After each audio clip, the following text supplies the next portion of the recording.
C'est difficile à dire ce que j'aimerais bien vous dire. Oh, mais taisez-vous, j'ai quelque chose à dire. Alors, écoutez-moi.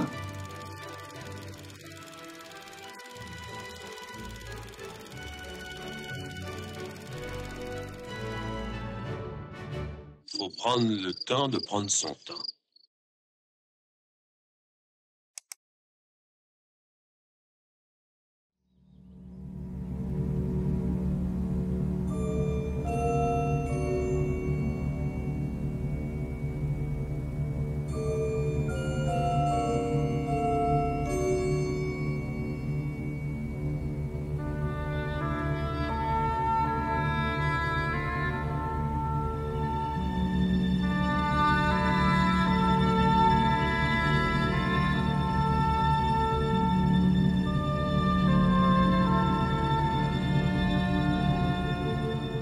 Les mots pour décrire cette œuvre sont de peu de poids. Ils sont même de trop. Il s'agit tout simplement du plus beau film sur l'amitié, réalisé par le célèbre cinéaste japonais Akira Kurosawa, auteur d'œuvres célèbres comme Rashomon en 1950, L'Idiot en 1951, Vivre en 1952, Les Sept Samouraïs en 1954, Le Château de l'Araignée en 1957, Kagemusha, l'ombre du guerrier en 1980 ou Ran en 1985.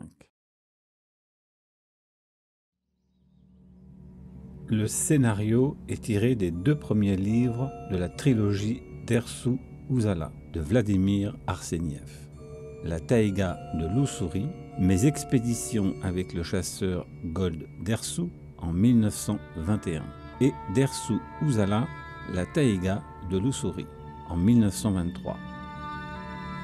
Vladimir Arseniev est un officier et géographe de l'armée impériale russe du tsar Nicolas II, qui, entre 1902 et 1907, effectua plusieurs missions d'exploration dans la province de l'Ussuri, Extrême-Orient russe, pour cartographier la région. Il s'agit donc d'une histoire réelle et nous avons des documents et des photos concernant cette rencontre amicale exceptionnelle.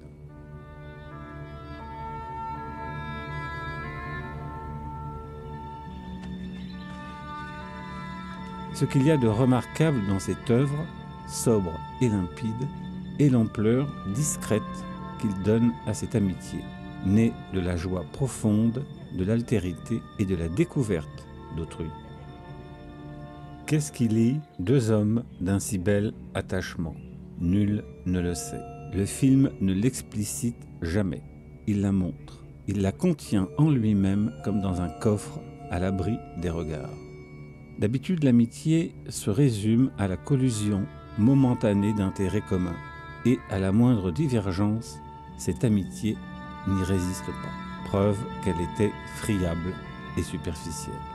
Ici, nous sommes au-delà de l'amitié banale et traditionnelle.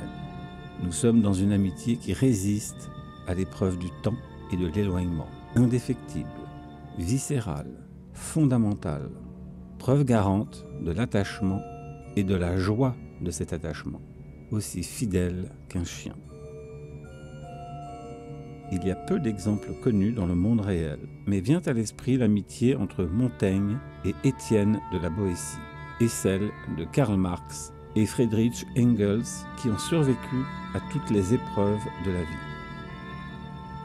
Il est vrai que de nos jours, qui est capable de cette amitié qui transcende tous les intérêts? Léon Tolstoï écrivait « L'histoire, c'est-à-dire la vie inconsciente, générale, grégaire de l'humanité. L'amitié est l'exact inverse. » Le film ne met pas de conflit d'intérêt ou de vanité entre les 2 hommes. Il y a celui qui investit un domaine qu'il ne connaît pas et un autre qui en a l'expérience concrète. La première scène indique déjà la qualité de ce film simple. Elle nous montre un homme, Arseniev, qui revient au cours de l'année 1910 sur les lieux où son ami est enterré. La tombe a été détruite, les arbres coupés pour construire une ville, Korfoskaya. Le temps a passé, les souvenirs restent. Un homme est fidèle à la mémoire de son ami jusqu'à sa propre mort. Le thème adjacent indique en ce début du XXe siècle l'industrialisation et la modernisation du monde, antinomique avec celui de la nature. Deux mondes irréconciliables qui semblent s'ignorer l'un l'autre, mais dont le premier dévaste sournoisement le second. La preuve, la ville a pulvérisé la tombe de Dersou. Pas de respect pour les morts.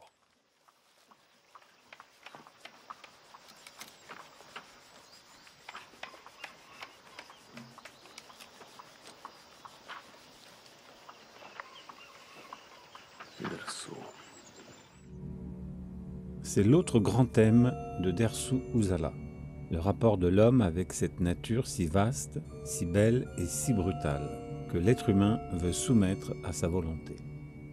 Arseniev est un technicien, et Dersou n'est qu'un homme des bois.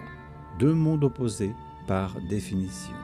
Idée ingénieuse du film que de dépasser cette opposition par l'intermédiaire de cette amitié entre deux hommes que tout sépare, mais que tout réunit miraculeusement. Non pas pour dire que l'un ou l'autre serait le mal ou le bien, mais pour se poser la question de la volonté humaine dans son développement pléthorique qui finit par exiler l'homme de la nature, le dépouillant de toute sagesse existentielle. À l'heure de la globalisation, la modernité technique dévaste ce monde artisanal, local et simple, qui vivait sa vie à sa façon, sans rien imposer à quiconque, et dont on se demande bien en quoi il devrait se soumettre à une quelconque pensée rationnelle et technique. Le film est un joli pied de nez au scientisme et au rationalisme occidentaux qui tentent de dépouiller l'être humain de toute poésie et de toute spiritualité jusqu'à en faire un individu mécanique et démuni. Thème métaphysique qui se prolonge jusqu'à la fin.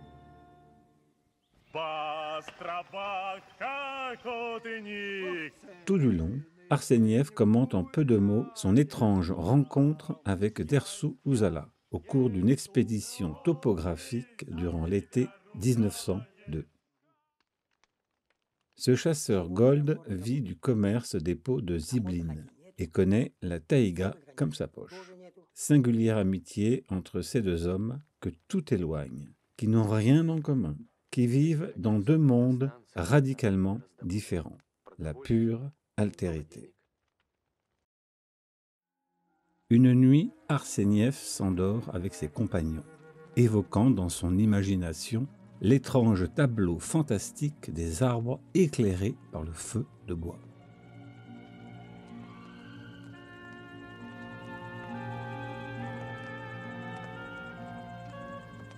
Эта долина живо напоминала мне картину Вальпургиевой ночи. Ведьмы могли бы собираться здесь на свой шабаш.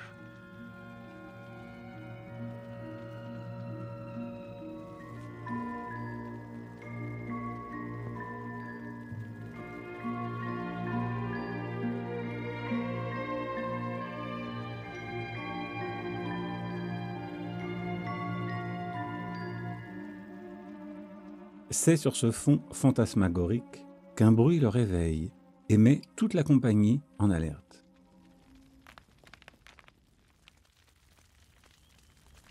Что это? Камень сорвался. Никак спускается кто?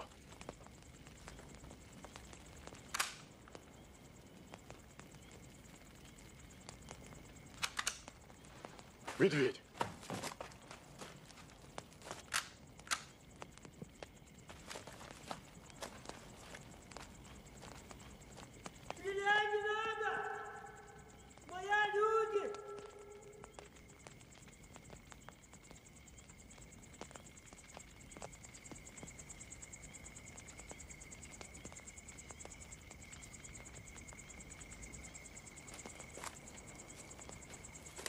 Surgit alors de la forêt obscure un vieil homme, petit et trapu, que l'on a pris pour un ours au départ. Dersou restera Dersou et Arseniev sera le capitaine. Здравствуй, капитан.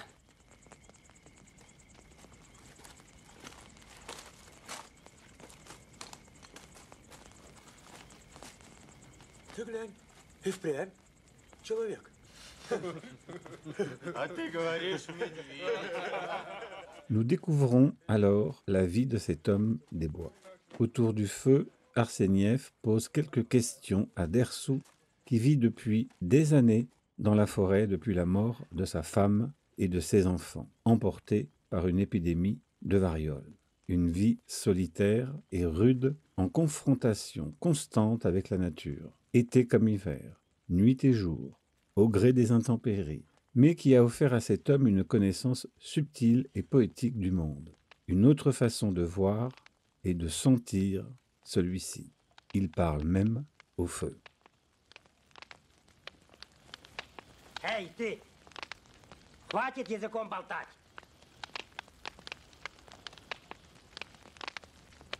Ладно, ладно.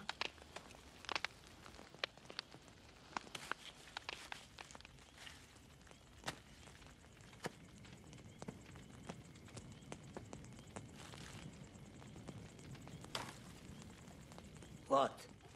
Теперь болтай, болтай. Меня Арсеньев зовут. А тебя как? Ты Сузала? А лет сколько?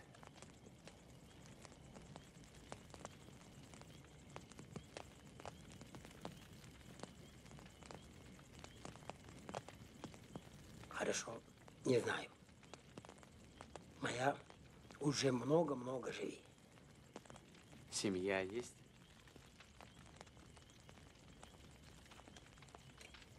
Все давно помирали.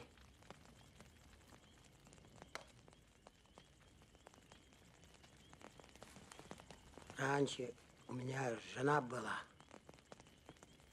сын и девчонка. Оспа все люди кончают. Теперь моя один остался. Rempli d'admiration, Arseniev, malgré son statut de capitaine, lui demande de leur servir de guide, ayant compris que cet homme était le maître des lieux. Dersou répond qu'il va y réfléchir. Le lendemain, sans rien dire, il prend la tête de l'expédition et la chose se passe naturellement. L'intérêt du film est de rappeler la base constitutive de l'être humain, plongé dans un monde qui lui échappe de plus en plus, incapable d'y survivre malgré sa dominance technique. Il étonne par son don d'observation et de précision, repérant par quelques signes ou traces qu'un homme est passé ou sachant décrypter la moindre variation climatique, le fruit d'une expérience concrète toute une vie dans la taïga. Par exemple, il sait qu'un vieux Chinois a marché par ici. Dersou répondra « Эта дорога 2-3 дня раньше один люди ходил, потом дождь ходил. Этот люди китайские. Чего это ты взял, а? Как ваше понимание тут?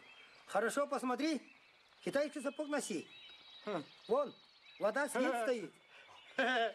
Ну-ну. Ваши все равно как дети. Глаза видеть нету. Ваша тайга живи, сразу пропадай. Peu après, Dersou annonce qu'une cabane en bois est proche et qu'un Chinois est bien passé comme il l'avait entrevu. Наши скоро балаган найди. Откуда ты знаешь? Посмотри, кору сдирай, крышу делай. La cabane apparaît. Il la remet en ordre, demande à Arseniev de mettre à la disposition, pour un éventuel voyageur, du sel, du riz et des allumettes, afin que celui-ci ne meure pas de faim et de froid. Le souci d'autrui. Un homme qu'il ne verra peut-être jamais. C'est ce qu'on appelle la bonté. Капитан, рис, соль, спички, мало-мало давай. Зачем тебе? Рис, соль, спички, переста заверни, балаган оставляй. Уж не собираешься ли ты вернуться? Зачем вернуться? В другую люди приходи. Сухой дрова найди, кушай найди, пропадай нету.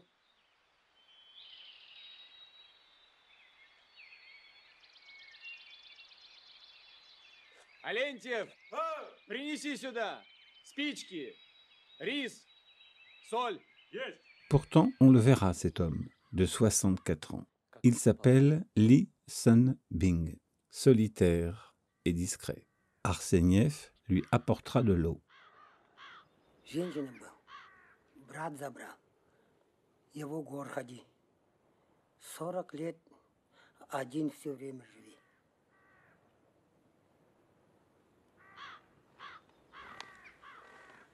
Спасибо.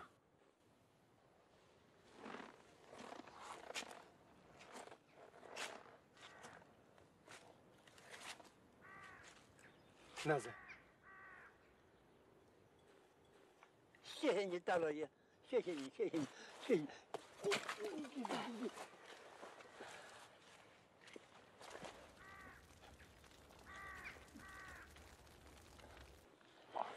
谢谢吧，谢谢吧，谢谢吧，谢谢吧，老土，不害怕，蛮高兴。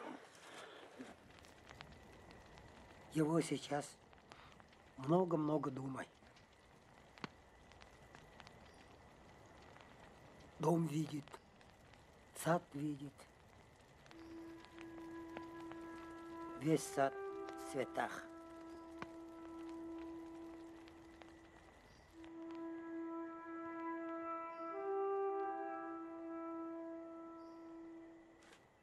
Le lendemain, Lee Sun-bing fera ses adieux à la troupe, calmement, avec respect et humilité. Циби, Лауто.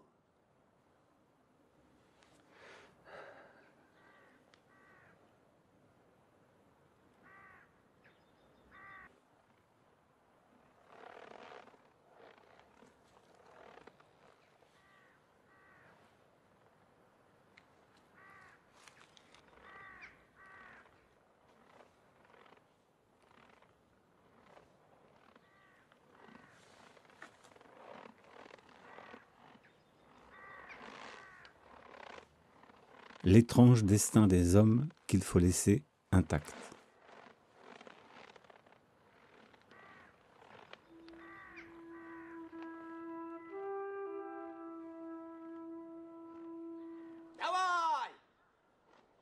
Dersou, en habile chasseur, donnera une leçon de tir aux soldats, quand ceux-ci s'entraînent à descendre une bouteille de verre attachée à une ficelle à un arbre.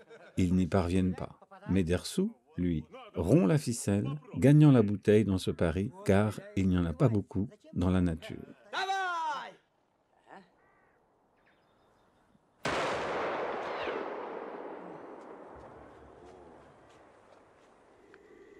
Dersou n'est pas qu'un homme débrouillard, mais un homme fin et sensible. Un soir, Arseniev surprend Dersou près d'un feu. Il est là, seul, et songe à sa femme et à ses enfants qui sont morts ici de la variole. L'humanisme de Dersou est de ne pas oublier des êtres chers disparus et de les croire encore vivants dans sa mémoire.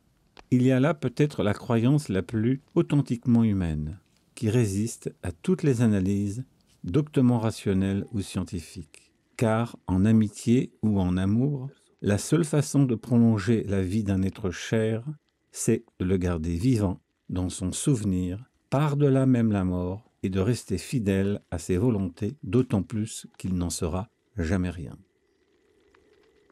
Plusieurs passages évoquent toute cette gratitude humaine si rare. Вон там моя жена, дети умирают. Оспа. Все оспа боюсь. Жена, дети, дом. Все вместе сжигать.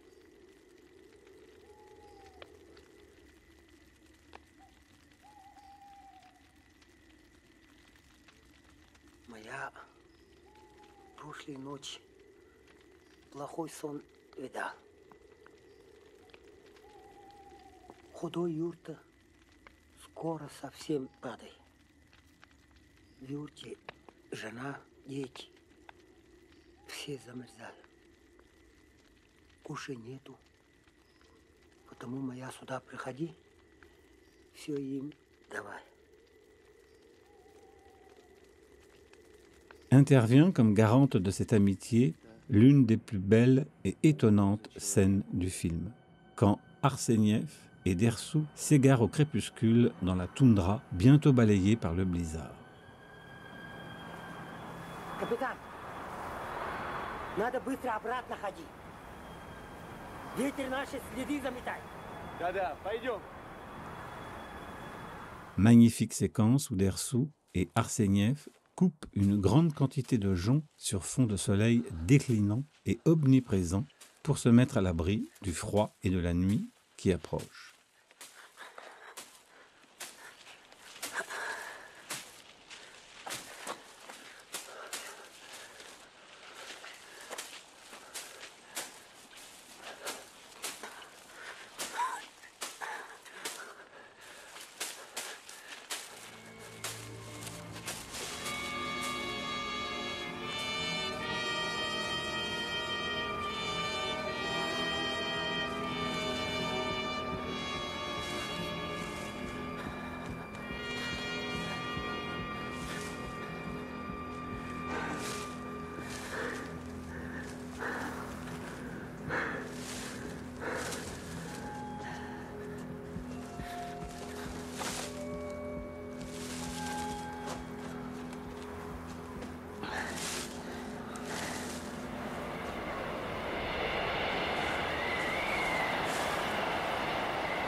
C'est bien sûr Dersou qui en a eu l'idée, fruit de son expérience sensible, et c'est ce qui va leur sauver la vie à tous les deux. Arseniev tombe de fatigue dans la neige et Dersou tente de le réveiller en vain.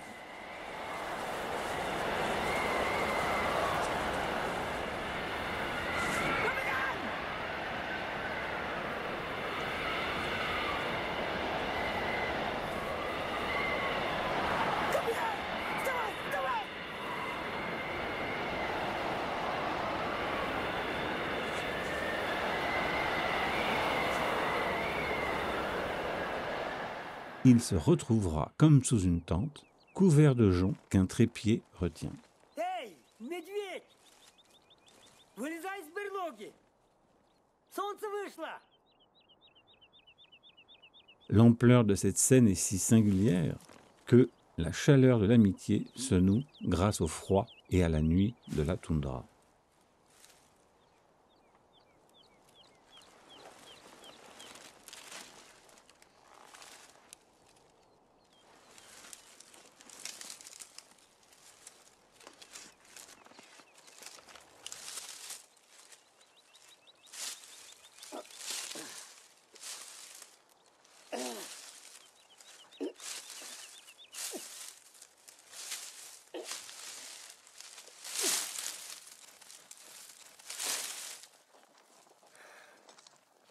Arseniev le constate, par son ingéniosité, Dersu lui a sauvé la vie.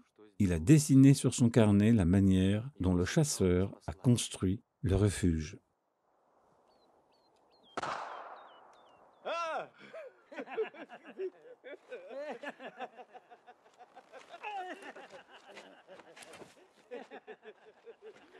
Капитан, L'expédition se poursuit, mais se termine bientôt. Chacun va repartir de son côté. Ils ne sont pas du même monde. Arseniev doit retrouver ses compagnons et Dersu préfère rester seul et chasser malgré l'invitation que lui avait faite Arseniev de venir à la ville. La seule chose que demande le chasseur, ce sont des balles pour son fusil. не, спасибо. Моя не могу. Чего моя город работай? На охоту ходи нету. Соболь гоняй тоже нету.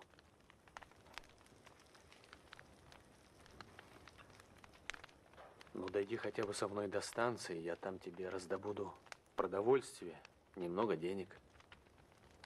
Моя деньги, еда не надо. Капитан, моя теперь Соболь искать. Соболь, все равно деньги.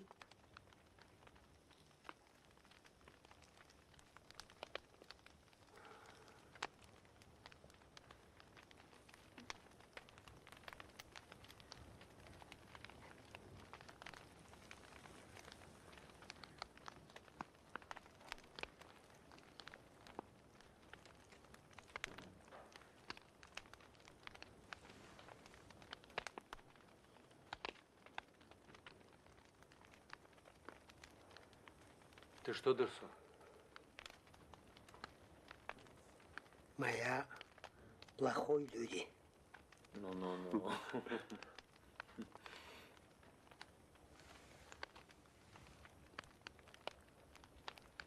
Капитан, моя мало-мало патрон хоти. Есть о чем говорить. Алентьев, отдай все, что у нас осталось. Спасибо, капитан.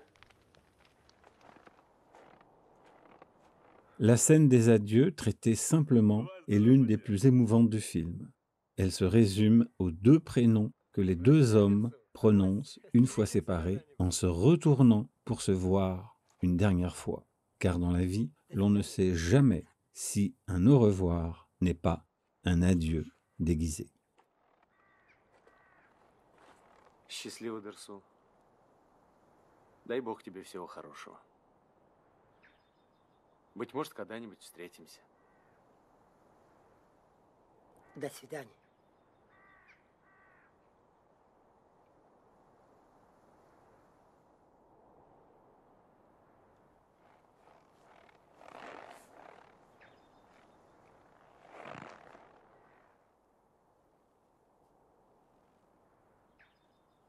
Une personne qui vous aime se retourne toujours vers vous au moment du départ.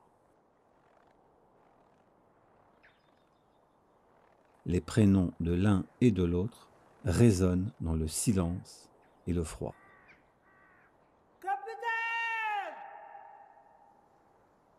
Дерсу!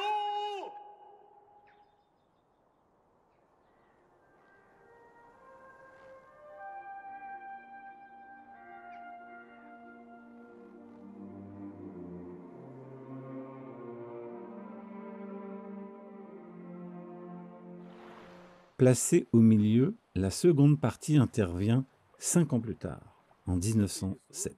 Le dégel, la boue.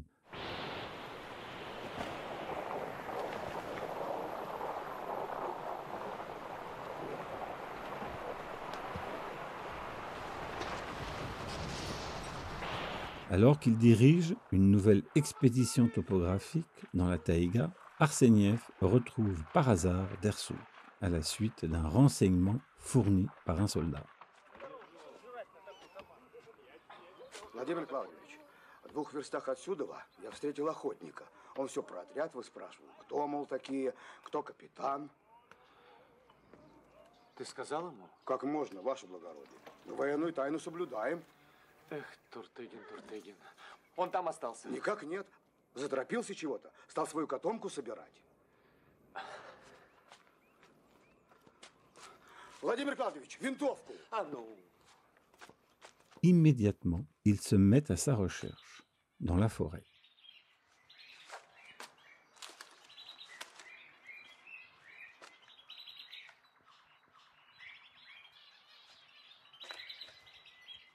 Дерсу! Капитан!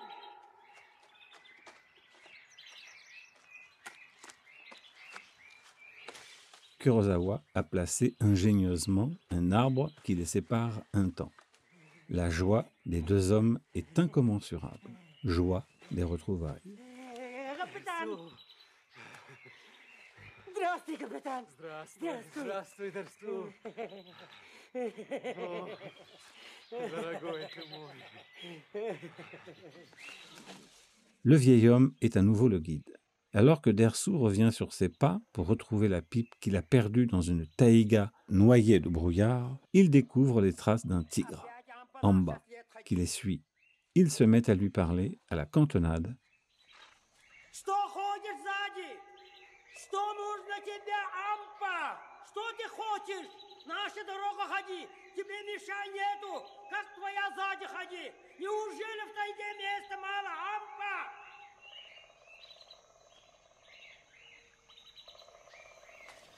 Au cours de leur périple, ils découvrent des pièges que les chasseurs chinois placent, des Unutsi, tout en capturant les femmes et en tuant les hommes.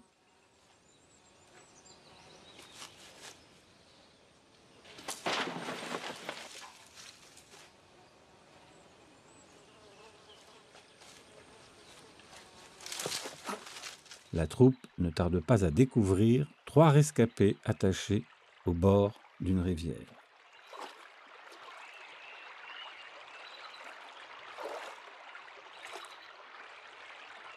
Эй, братцы, давай скорее сюда!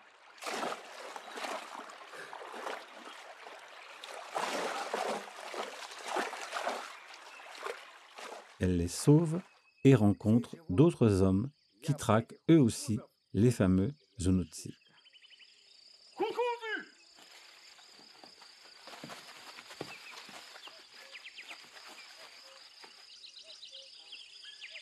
Это Джанбао? Кунхузы нету?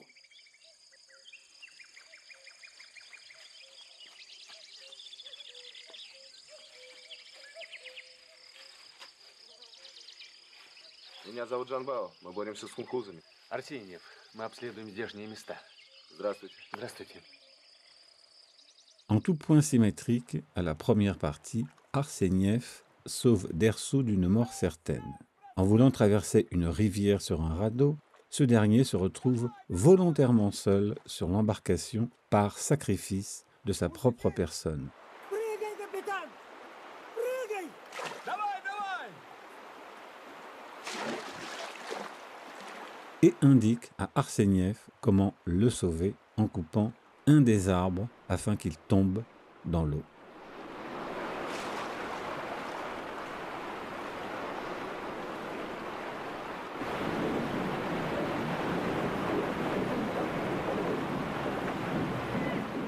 Держи дерево, держи!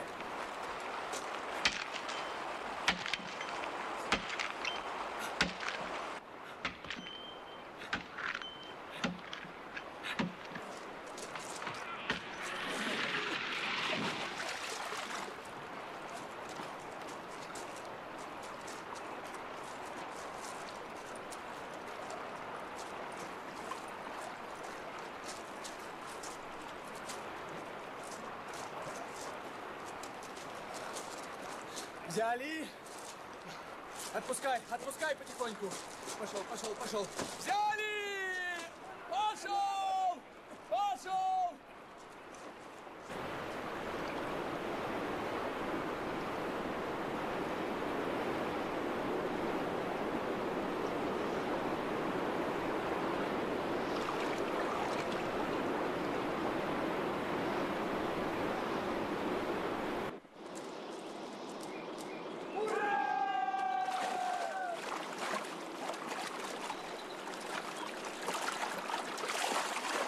Трясу руку давай.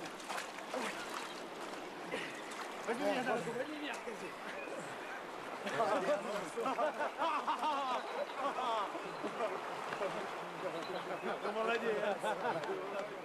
Jusqu'au jour où Dersou tire sur un tigre de Sibérie qui rôde autour de l'équipe. Mais comme le tigre ne part pas et semble vouloir les agresser, Dersou tire sur l'animal. Présage de malheur chez les Mongols. Il sera persécuté par cette malédiction jusqu'à sa mort. Konga, l'esprit de la forêt, va envoyer un autre Amba contre Dersou.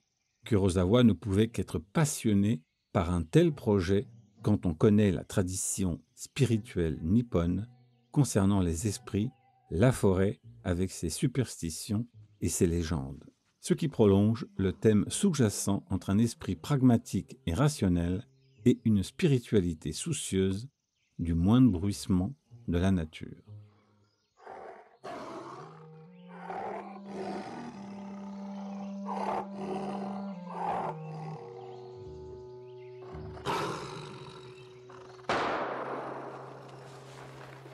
Ой!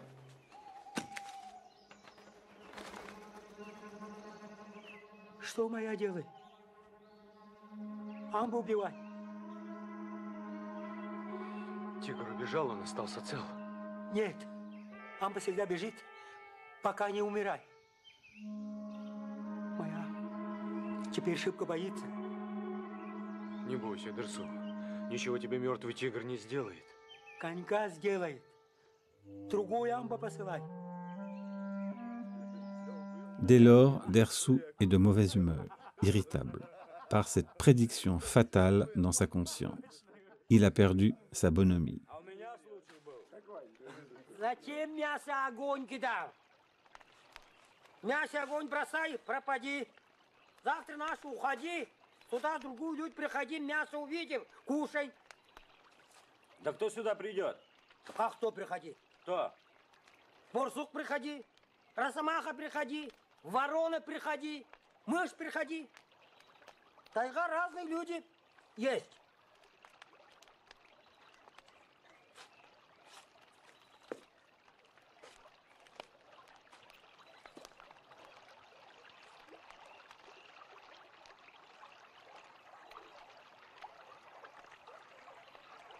Pour ajouter au drame, Dersou ne voit pas un sanglier puis une biche dans les bois. La fatalité s'abat sur lui. Sa vue a baissé.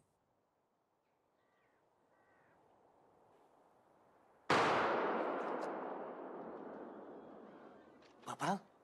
Нет. Ты разве не видел?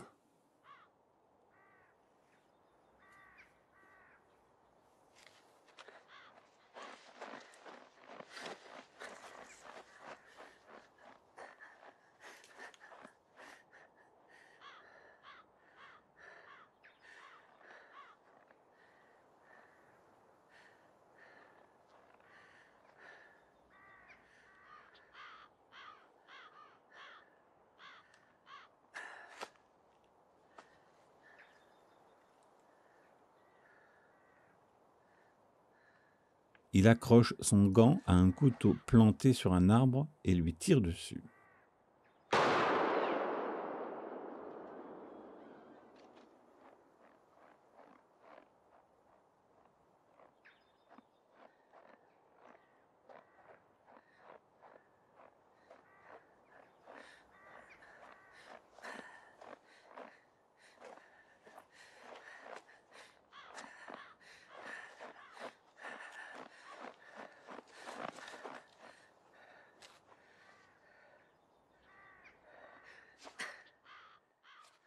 Il est catastrophé, car il ne peut plus vivre dans la forêt. Il sent l'ombre de la déchéance et de la mort. Il faut dire que l'acteur Maxim Munzuk, mort en 1999, est exceptionnel. Капитан! Раньше моя всегда первый. Зверь посмотри. Стреляй, всегда попадай. Теперь попадай нету. Глаза худой. Как моя теперь тайга жри?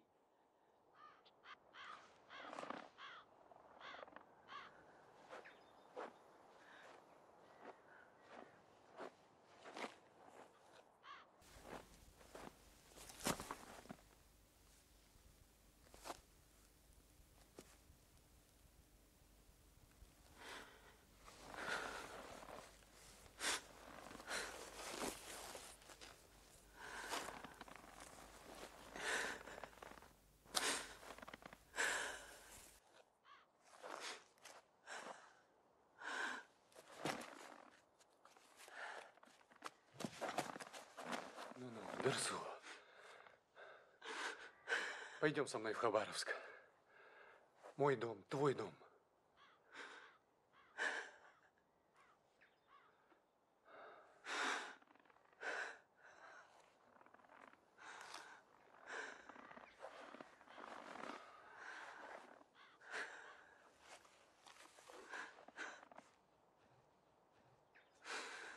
Dersou se croit persécuté par l'esprit de la forêt et pense qu'on lui envoie un Amba pour le tuer. Il se résout à accepter l'asile que lui offre Arseniev dans sa propre maison, auprès de sa femme et de son fils à Khabarovsk.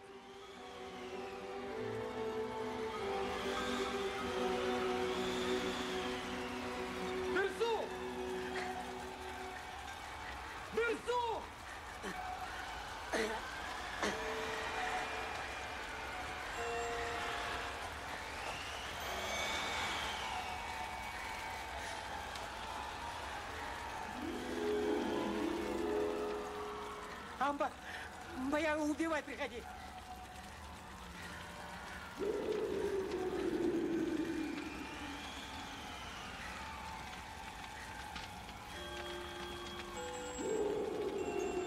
Спасибо, капитан, спасибо. Что случилось, Дерсу? Капитан говорит, мой дом, твой дом. Спасибо, капитан. Пойдешь ко мне? Моя глаза худой стал. Конька больше не хочет, моя тайга живи. Амба, посылай.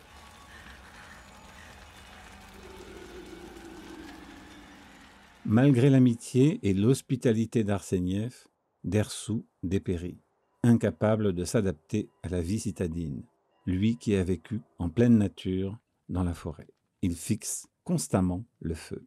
S'il passe beaucoup de temps à parler au fils d'Arseniev, Vova, qui a réalisé un court enregistrement sonore de Dersou, la taïga et sa vie de chasseur l'obsèdent. Il ne comprend pas les coutumes comme de vendre de l'eau, d'être empêché de tirer au fusil ou simplement de vivre dans une boîte, une maison. Зачем за вода деньги давай? В реке вода много есть. Зачем за вода деньги бери?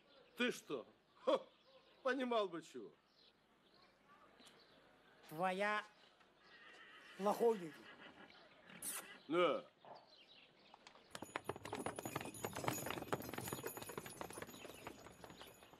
Le film prolonge la question de notre mode de vie bourgeois, citadin et commerçant, qui nous satisfait sans doute par habitude, mais qui ne convient pas à tout le monde, par son implacable loi conformiste. А пока поживи-ка у меня в кабинете. Ничего, капитан. Моя на улице. Палатка делай. И спи. Никому не мешай. Видишь ли, Дерсу, в городе это не положено. Почему?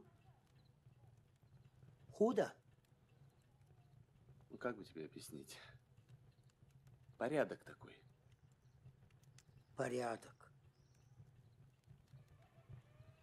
В ружье стреляй нельзя. На улице спи нельзя. Моя совсем воздух не хватает.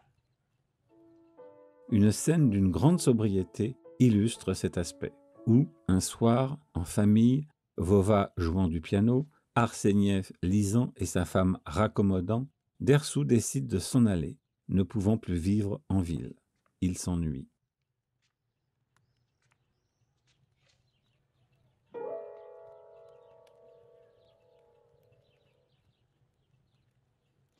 Капитан,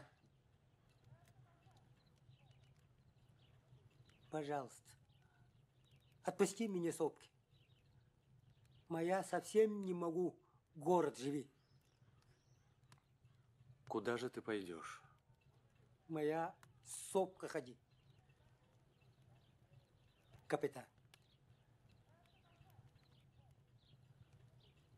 Барыня.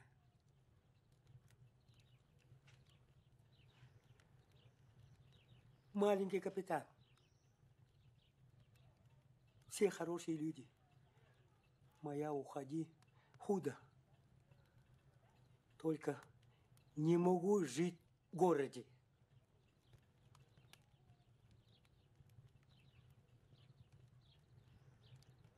Arsénieff, le cœur déchiré, obéit à la volonté de son ami parce que c'est tout simplement son ami. Il la respecte même s'il sait qu'il ne le reverra plus jamais. Il lui offre un nouveau fusil afin que Dersu ne rate pas une éventuelle cible.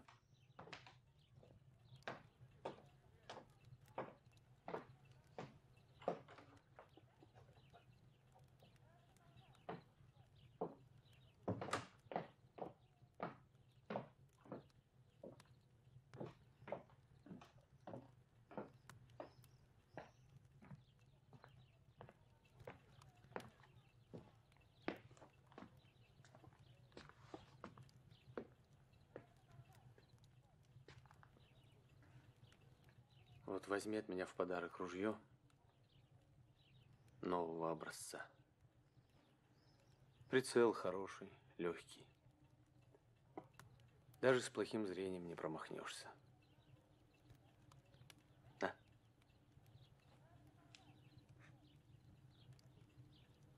Спасибо, капитан.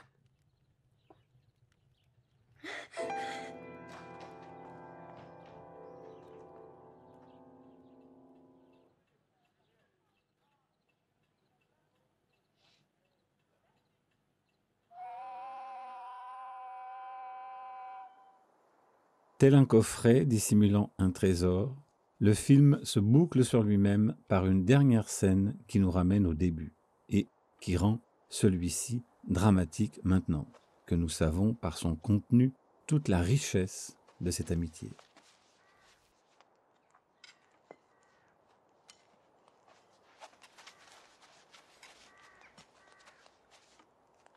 Il s'agit bien de Dersu, qui, visiblement, a été tué par un bandit qui lui a volé son nouveau fusil, demeuré introuvable. Господин Арсеньев.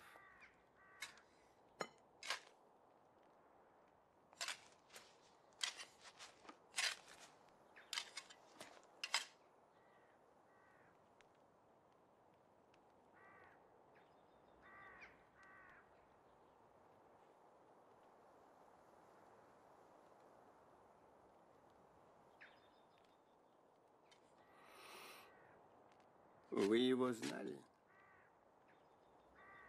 Мы были друзьями. О.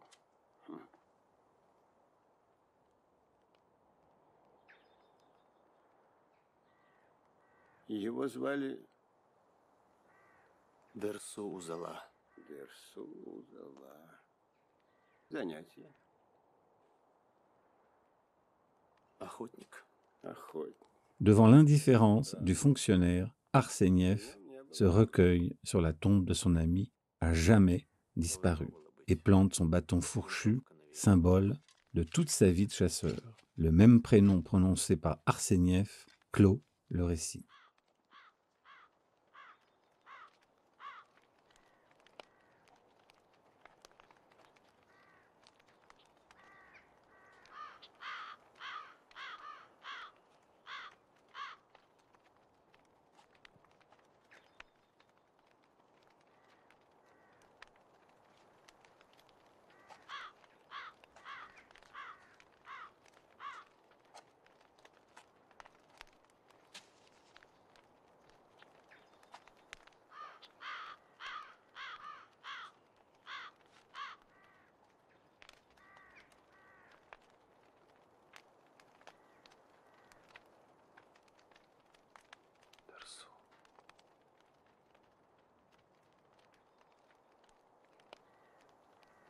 Dersu Uzala est en quelque sorte une fable philosophique, spirituelle et humaniste sur le développement de notre monde entre deux hommes radicalement différents, mais qui les réunit au-delà de leur univers respectif. La vraie découverte de l'altérité.